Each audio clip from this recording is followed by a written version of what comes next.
જૂનાગઢમાં કેશોદમાં સતત બીજા દિવસે ધોધમાર વરસાદ છે। પંથકમાં ભારે વરસાદથી નદી નાળા છલકાયા છે। ઉતાવળિયા રેલવે બ્રિજ નીચે ધસમસતા પાણીમાં કાર ફસાઈ હોય તેવા દ્રશ્યો જોવા મળ્યા। સ્થાનિકોએ રેસ્ક્યુ કરી કારને સુરક્ષિત બહાર કાઢી। નીચાણવાળા વિસ્તારોમાં અવરજવર ન કરવા લોકોને તંત્રએ અપીલ કરી છે। આ દ્રશ્યો કે જ્યાં કાર ફસાઈ ગઈ હોય ને તેના કારણે લોકોને હાલાકી પડી રહી છે। આ બ્રિજ નીચે કાર ફસાઈને ત્યારબાદ તેને બહાર કાઢવાનો વારો આવ્યો છે। હજુ તો શરૂઆત થઈ છે વરસાદની ને તેવામાં જ આવા દ્રશ્યો હોય તો આવનારા દિવસોમાં આ જ વિસ્તારમાં કેવી પરિસ્થિતિ સર્જાય તેનો અંદાજો પણ આપ લગાવી શકો છો।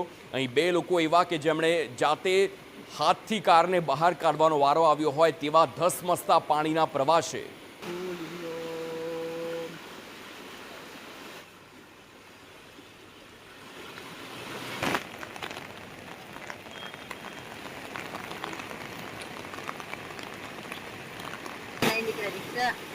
દીકરા હેઠે